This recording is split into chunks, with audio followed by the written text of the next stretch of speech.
میرے رسول کریم صلی اللہ تعالیٰ علیہ وآلہ وسلم کے پیارے صحابی حضرت عثمان غنی رضی اللہ تعالیٰ عنہ فرماتے ہیں، یہ سنن ابو داؤد شریف کی حدیث ہے کہ حضور نے فرمایا جب میت کو دفن کر کے فارغ ہو جاؤ تو اس کی قبر پر کھڑے رہو۔ خود حضور بھی قبر پر کھڑے رہتے دفن کرنے کے بعد، اور فرماتے اس کے ثابت قدم رہنے کی دعا کرو، اس لیے کہ اب اس سے سوال و جواب ہوں گے، اب فرشتے اس کی قبر میں آئیں گے، اب اس سے پوچھیں گے، اب اس کے ساتھ وہ امتحان ہوگا، تو اس کے لیے دعا کرو، قبر پہ کھڑے ہو کے دعا مانگو۔ ایک حدیث میں فرمایا کہ اتنی دیر دعا مانگو، اتنی دیر دعا مانگو کہ جتنی دیر اونٹ ذبح کر کے کھال اتار کے گوشت بنا کے، اونٹ ذبح کرنا سب سے زیادہ مشکل ہے،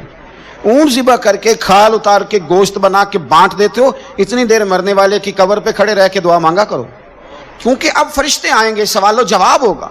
تو عذاب قبر، مصنف عبد الرزاق میں حدیث ہے کہ ایک بندے کو صرف ایک کوڑا مارا گیا تھا قبر میں، ایک کوڑا، ایک درہ، تو اس کی ساری قبر میں آگ بھڑک اٹھی تھی۔ تو پوچھتا ہے کہ یہ ایک کوڑا مجھے کیوں مارا گیا؟ تو انہوں نے کہا ایک وجہ تو یہ تھی کہ تو پاکی پلیدی کا خیال نہیں کرتا تھا،